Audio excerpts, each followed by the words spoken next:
Conversaremos el día de hoy con Margarita Luna Ramos. Bienvenida aquí a Mujeres y Poder, ministra en retiro de la Suprema Corte.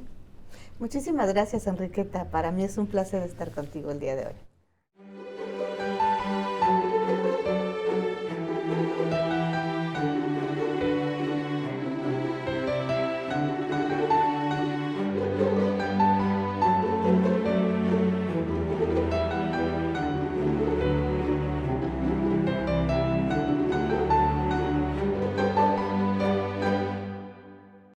Estuviste como ministra de la Suprema Corte de 2004 a 2019. Así es, 15 años es la duración del periodo y bueno, casi 44 en el Poder Judicial de la Federación. Una trayectoria enorme. Pues el tiempo pasa. El tiempo pasa, pero además una trayectoria en la que pues has atravesado a lo largo de la vida por distintas escaleras, digamos, hasta llegar a la Suprema Corte y bueno, hoy sigues activa aquí en el instituto. Sí, Enriqueta, ha sido muy bonito el desarrollo profesional que la vida me ha dado la oportunidad de tener, ha sido maravilloso. Tuve el honor de ingresar al Poder Judicial de la Federación desde que estaba estudiando la carrera como mecanógrafa en un juzgado de distrito y bueno, pues ahí empecé a recorrer todo el escalafón de la carrera judicial, peldaño a peldaño, desde actuaria, secretaria de juzgado, secretaria de tribunal colegiado, secretaria de estudio y cuenta de la Suprema Corte de Justicia de la Nación, juez de distrito, magistrada de circuito, consejera de la Judicatura, antes magistrada electoral y luego ministra de la Suprema Corte. Qué barbaridad, una trayectoria, digamos, no es muy larga, porque además fue muy rápida, ¿no? Tú comenzaste a estudiar Derecho en Chiapas. En Chiapas. Sí, mira, yo comencé en 1972 en San Cristóbal de las Casas, Chiapas.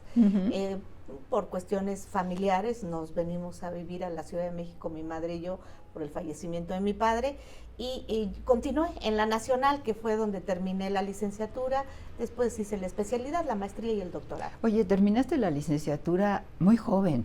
Pues a los 21 años. Fíjate nada más. A los 21 años, a los 22 me recibí. Y pues bueno, concomitantemente con el trabajo en el Poder Judicial de la Federación, que fue algo que realmente cambió mi vida, porque yo decía que quería estudiar Derecho, que quería estudiar Medicina. Sí. Y bueno, entré a trabajar al Poder Judicial de la Federación y me enamoré de la impartición de justicia y bueno, dediqué mi camino a esto. ¿Cuál fue tu primer trabajo, digamos? Bueno, sí, no fue el Poder Judicial. No fue. Yo al Poder Judicial entro de 19 años. Sin embargo, mi padre muere cuando yo acababa de cumplir 15 años. Y él tenía una tienda en San Cristóbal de las Casas, de estas tienditas de ciudad pequeñita como es San Cristóbal, la palería, ferretería, refaccionaria. Me hice cargo un tiempo de la tienda, al año siguiente la vendimos y a los 16 entré a trabajar como secretaria mecanógrafa en lo que antes era la Dirección General de Extensión Agrícola de la entonces Secretaría de Agricultura y Ganadería, en un programa muy bonito en Chiapas que se llamaba Programa de Desarrollo Socioeconómico de los Altos de Chiapas. Que gobernaba Chiapas. El doctor Manuel Velasco Suárez era el gobernador y creó este programa muy bonito que realmente hizo progresar mucho a los Altos de Chiapas desde el punto de vista agricultura, ganadería, asesoramiento técnico. Bueno, las mujeres fueron asesoradas en cuestiones de hacer pan, de fomentar relaciones entre ellas y tratar de que también se incorporaran en la medida de sus posibilidades a la vida económicamente activa. Oye, en Chiapas, tu familia, o sea, tú eres la quinta. Sí, dicen que no hay quinto malo, eso espero. Soy la quinta, soy la menor de 5 hermanos. Sí. Sí, 3 hombres y 2 mujeres. Pero además tenías que desarrollarte rapidito. Pues no tenía de otra porque pues mi hermano mayor me lleva 15 años, el otro 3, el otro 10, mi hermana 5. Entonces pues me llevaban bastante ventaja en edad y pues yo tenía que ponerme a la par de ellos porque si no se fastidiaban. Un trato igualitario, ¿no? Totalmente, eso es mucho, muy importante. Absolutamente. En mi familia siempre hubo ese incentivo de que estudiáramos, de que progresáramos esforzáramos. Mis padres siempre nos infundieron la cultura del esfuerzo, entonces a mí la escuela siempre me encantó. Y fue algo que para mí fue maravilloso, el que mis papás jamás dijeran, tienes que estudiar como a muchas de mis compañeras una carrera corta. ¿Por qué? Porque es mujer. No, jamás.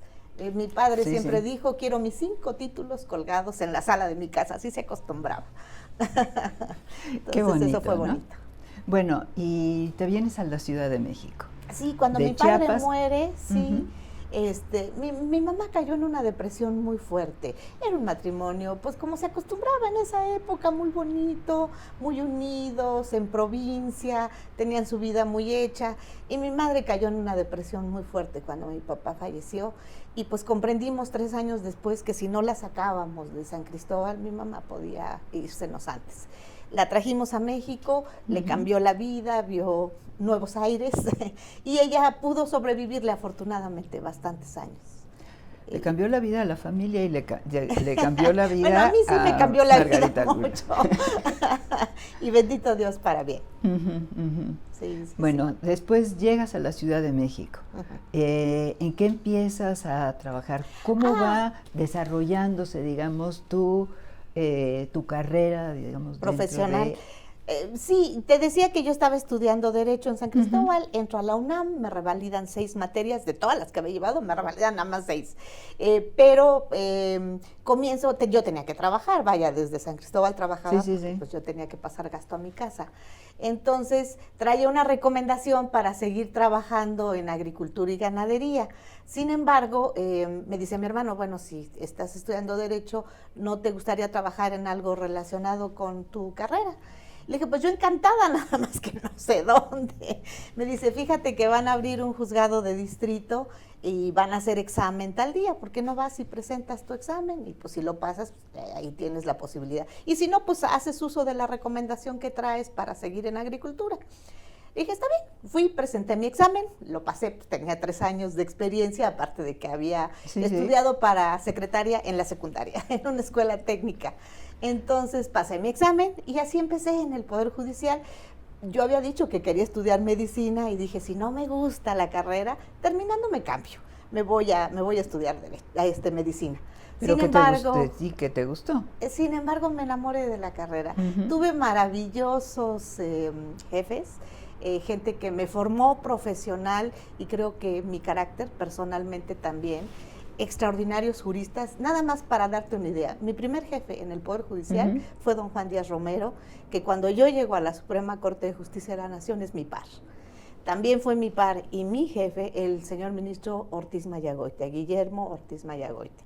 Fue mi jefe, don Ángel Suárez Torres, que también fue ministro de la Corte, y fue mi jefe, don Carlos de Silva Nava, que también fue ministro de la Corte. Entonces tuve una suerte extraordinaria.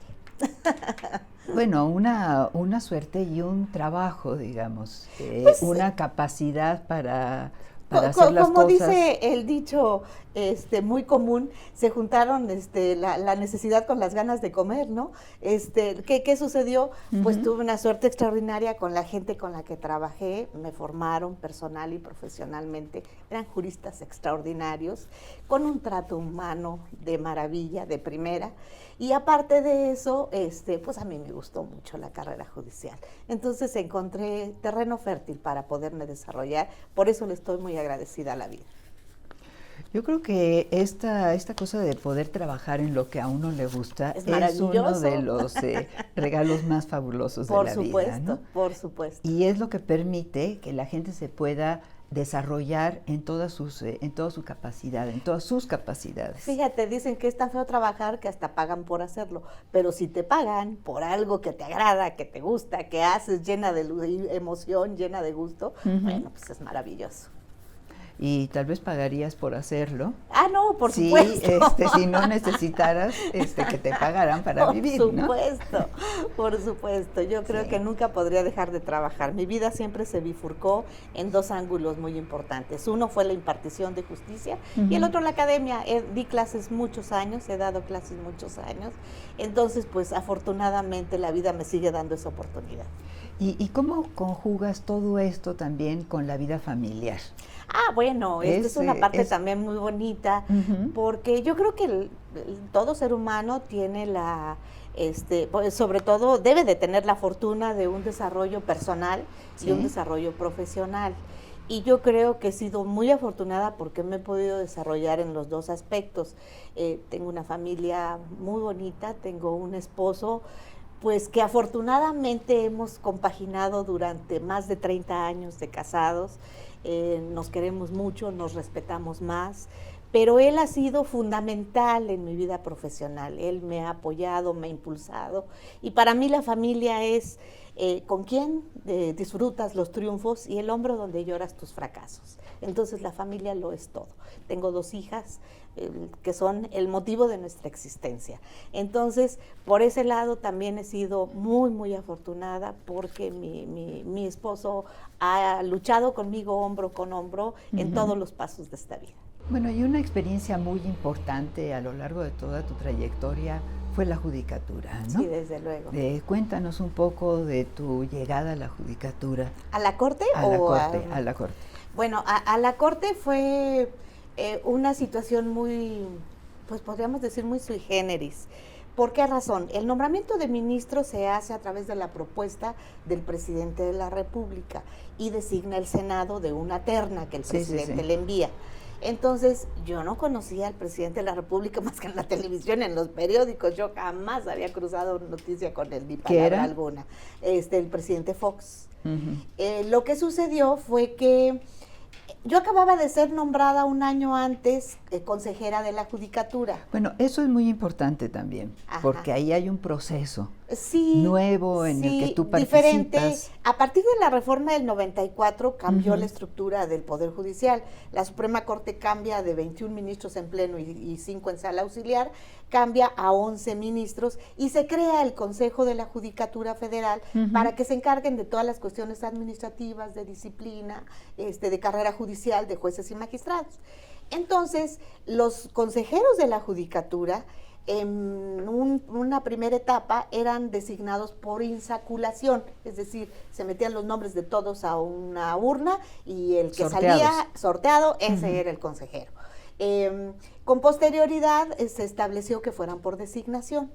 Pero cuando a mí me toca presentar mi solicitud por la que había salido la convocatoria, el presidente era don Mariano Azuela Huitrón, y el presidente dijo, yo no quiero designación, quiero un concurso de oposición. A lo mejor si es sabido no entro, pero ya estaba ahí, ni modo. Entonces nos hicieron un examen de oposición escrito sobre atribuciones del Consejo, competencia y todo. Y pues un examen que nos duró toda una mañana. Y luego hubo una visita de inspección para ver cómo estábamos trabajando como órgano jurisdiccional, nuestras relaciones con el personal, con las autoridades, con nuestros compañeros y el funcionamiento de nuestro tribunal. Y luego hubo una comparecencia. Estas fueron diferentes etapas, como el concurso Señorita México, donde vas pasando a otra y a otra y a otra, hasta que llegas a la terna final. Y en la terna final se hizo la votación en la Corte y de ahí salí designada consejera de la Judicatura. La presidencia de la Corte publicó... Eso fue algo nuevo y algo que rompió un esquema en el que no se tomaba como lo más importante la capacidad de la gente para el cargo. Y algo que don Mariano quería que se diera a conocer era pues que era la primera consejera de la Judicatura designada por oposición.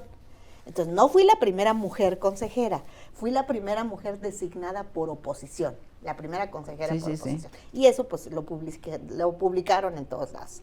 Y luego se dio otra coyuntura muy importante. Ese año se cumplió el 50 aniversario de que nos habían dado el voto a las mujeres. Entonces la clase política femenina dijo, es necesario que llegue otra mujer a la Corte, nada más había una. Entonces, en ese momento, pues a lo mejor por eso voltearon a verme para que integrara la terna para ministro de la Suprema Corte de Justicia de la Nación. Íbamos 2 mujeres y un hombre. Se decía que el hombre era el bueno. No sucedió y entonces voltearon a vernos a las mujeres. ¿Era el bueno por ser hombre? Pues yo supongo que sí, nosotras íbamos casi como de relleno, pero resulta que por alguna situación no pasó él y entonces voltearon a vernos a las 2 mujeres Y en ese momento se hace una votación prácticamente entre mi compañera magistrada. ¿De qué año estamos hablando? Estamos hablando de 2003, finales de 2003, noviembre de 2003. Y entonces se hace la votación. En esa votación yo gano la votación mayoritaria, pero no la calificada. Para ser ministro de la Corte necesitas votación calificada de las 2/3 partes del Senado de la República. Y me faltaron 9 votos. Que no me dieron, Sí. Entonces, pues no llegué a la Corte. Gané, pero no llegué a la Corte. Entonces yo estaba feliz, porque yo sabía que no tenía muchas posibilidades para llegar, pero nunca pensé que pudiera ganar una votación. Sin embargo... Oye, siempre le encuentras el lado bueno a las cosas. Bueno, ¿no? esa es una enseñanza de mi padre. Sí. En esta vida venimos a ser felices y siempre busca a todo el lado positivo. Siempre, eso sí. Entonces estaba muy contenta porque dije, pues nunca hubiera esperado que una votación de esta naturaleza se dieron. Después salió otra terna, esa terna se rechazó obviamente porque no alcanzó la mayoría calificada, y luego hubo otra terna en la que ya salí con otras 2 mujeres, fuimos 3 mujeres, y de ahí salí designada ministra de la Corte. ¿Solo una fue designada ministra de la Corte? ¿De esas 3 mujeres? Sí, claro, es que acuérdate que la propuesta es una terna y de esa terna se elige al ministro. Entonces, en esa segunda terna a la que fui, a la primera éramos 2 mujeres y un hombre, claro. Y en la otra fuimos 3 mujeres. En esa segunda ya es donde yo salgo designada ministra. Esto ya fue en 2004. Yo era compañera de designación de el primer relevo de la nueva estructura de la Corte, fuimos el ministro Cosío y yo. José Ramón salió desde la primera ocasión y por eso hubo un desfase en nuestra salida como de 2 meses y medio, un poco así, porque yo llegué 2 meses y medio después. O sea, estás hablando de la salida de ambos como ministros de la Suprema Corte de Justicia de la Nación. Nos nombraron casi a la par, sí. Y pues salimos casi cumpliendo al mismo tiempo los 15 años, con 2 meses y medio de diferencia. Oye, tu trabajo en la Corte fue muy importante. Fue muy importante desde muchos ángulos, ¿no? Sí. Porque, bueno, evidentemente que la Corte tiene un trabajo importantísimo en materia de constitucionalidad, de juzgar una serie de cosas que no se pueden definir en otras instancias. Pero además tú realizaste un trabajo muy importante con el asunto de la perspectiva de género, de juzgar con perspectiva de género. Algo muy importante, que lo fue entonces, que lo sigue siendo y que lo seguirá siendo, ¿no? Así es. Háblanos un poco de esto. Con muchísimo gusto. Mira, llegar a la Corte para mí fue el honor más grande como jurista, como persona, como mujer y como mexicana. Fue lo mejor que me pudo haber pasado. Haz de cuenta como que me saqué la lotería. ¿Por qué? Pues porque son 11 lugares, nada más. Entonces, y mujeres, pues en 200 años ha habido más de 500 varones y solamente hasta ese momento 10 mujeres. Yo soy la número 10, hoy hay 12. Como verás, seguimos en una desventaja espantosa. Entonces... Nada de paridades ahí. Entonces, el problema es de que, bueno, sí había hasta la fecha una disparidad muy grande en cuanto al número de mujeres que han sido ministras. Te digo, fue un honor enorme. ¿Por qué? Pues porque la competencia de la Corte es el máximo tribunal del país, donde se resuelven los asuntos más importantes que rigen la vida jurídica de nuestro país. Entonces, pues llegar a decidir en ese tipo de asuntos pues fue el honor más grande que pude haber tenido. Pero precisamente porque cuando tú volteas a todos los organismos en nuestro país, municipales, estatales, federales, te das cuenta de que sí, ya la mujer se ha ido incorporando a las actividades productivas, al trabajo, pero hay muchas mujeres en niveles todavía operativos nada más, pero conforme va subiendo el escalafón, toma de decisiones. En la toma de decisiones y en el trabajo ya más calificado, pues las mujeres van disminuyendo y las contamos pues con los dedos de las manos. Entonces, en los últimos 4 años que yo tuve la oportunidad de estar en la Suprema Corte de Justicia de la Nación, el presidente de la Corte me hizo favor de nombrar presidenta del Comité Interinstitucional de Igualdad de Género. Y entonces en ese comité pues hicimos cosas muy, muy bonitas ayudando a incorporar a las mujeres del Poder Judicial, firmamos los pactos para establecer la perspectiva de género en la labor de impartición de justicia, que es nuestra labor cotidiana. ¿Qué implica el juzgar con perspectiva de género? Bueno, que se quiten estereotipos, que se quiten costumbres ancestrales, que en un procedimiento jurisdiccional hacen que las mujeres no tengan equidad. Entre iguales. Se juzgue entre igual. Mira, por ejemplo, te pongo un ejemplo muy sencillo. Cuando yo entro a trabajar al Poder Judicial, la ley de amparo todavía decía, y las mujeres pueden pedir amparo sin permiso del marido. Ay, sí, como que necesitáramos pedirle permiso para promover un amparo. Entonces, bueno, ese tipo de cosas todavía se dan en muchos procedimientos. Entonces, de lo que se trata, juzgar con perspectiva de género, no es darle la razón a la mujer por el hecho de ser mujer, es emparejarle el terreno para que pueda probar su pretensión o su derecho sin ningún estereotipo, sin ninguna situación que la costumbre, la idiosincrasia, la historia o la cultura misma de nuestra sociedad le impida. Un largo camino. Un largo camino. Un largo camino en el que se ha avanzado. Se ha avanzado muchísimo y el Poder Judicial ha tenido una apertura y un liderazgo impresionante. Por ejemplo, y en específico también la Suprema Corte. No, sí, claro, la Corte ha externado unos criterios importantísimos que hoy por hoy son obligatorios para todos los tribunales del país, en materia de perspectiva de género y en todas las materias jurídicas, civil, penal, administrativa, laboral, en todas. Pero además de eso, ha hecho acciones positivas muy importantes. Por ejemplo, ahorita está llevándose a cabo el primer concurso para ser juezas de distrito, nada más mujeres. Y acaba de salir la convocatoria para un concurso para ser magistrada de circuito exclusivamente para mujeres. Ustedes dirán, ¿se está discriminando a los varones? No. No hay suficientes, exacto. El porcentaje de juezas y de magistradas es mínimo, no llegamos ni al 25%. No llegamos ni al 25%. Solamente en acciones positivas de esta naturaleza es como podemos ir logrando que se vayan emparejando. Y bueno, pues en el país, tú sabes, ha habido una serie de iniciativas de ley que afortunadamente se han aprobado, donde la paridad de género pues cada vez es mayor. Entonces, aunque nos falta un largo camino por recorrer, yo creo que estamos en la idea de poder algún día lograr esa paridad. ¿Por qué? Porque buscamos un país más equitativo, porque buscamos un país más justo. Y cuando la mitad de la población, que son las mujeres, logremos que se incorporen a un trabajo remunerado y económicamente activo, lograremos en ese momento aumentar el Producto Interno Bruto, porque la mitad de la población estará trabajando y colaborando para que el país sea mejor, más equitativo y más justo. Así es. Bueno, hay una cuestión de fondo, hay una cuestión cultural que tiene que transformarse. Pero yo creo que sí se ha avanzado en la perspectiva de género, digamos, en juzgar con la perspectiva de género, y que además México ha empujado algunas iniciativas en todos los estados, ¿no? Así es. Y en la Cumbre Iberoamericana. Sí, desde luego, los tribunales constitucionales del país, los consejos de la judicatura, están aglutinados en una asociación pues internacional que es la Cumbre Judicial Iberoamericana. A esa pertenece la Suprema Corte de Justicia, el Consejo de la Judicatura, es decir, el Poder Judicial Mexicano.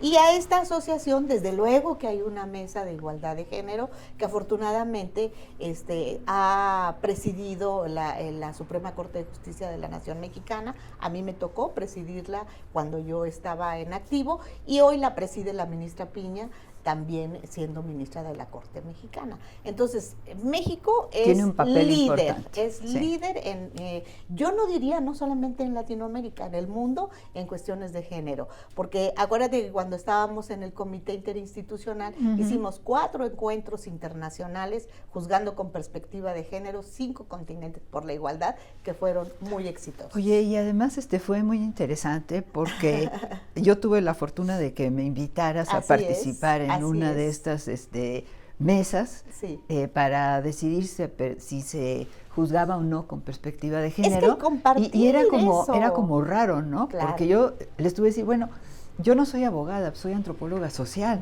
yo sé. Y se buscaba también que gente de otras desde el punto de vista académico y de otras especialidades nos dieran su punto de vista. Así es, fue interesante. Esto fue muy bonito y les voy a decir sobre todo por qué. Porque las cuestiones de género no son solo para las mujeres, son para todos. Esto nos incumbe a hombres y mujeres. Y en esos encuentros internacionales logramos, en el primero éramos más mujeres que hombres. En el segundo aumentamos un poquito. En el tercero estábamos casi a la par, hombres y mujeres. Y en el cuarto, la lista de espera más grande era de hombres. ¿Qué quiere decir? Pues están tomando conciencia y eso es lo que nos gusta. ¿Por qué? Porque esto nos beneficia a todos. Por ejemplo, hoy tenemos licencias de paternidad. ¿Para qué? Para que los padres se involucren en educación, crecimiento y cuidado de los hijos. Que también tienen esa responsabilidad. Que además es responsabilidad compartida y además es una felicidad poder compartir eso con la esposa.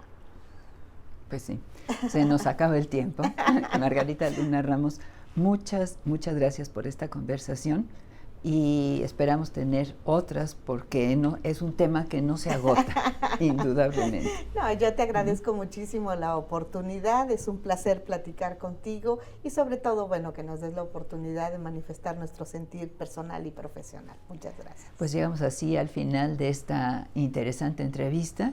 Los espero aquí en Mujeres y Poder. Muchas gracias.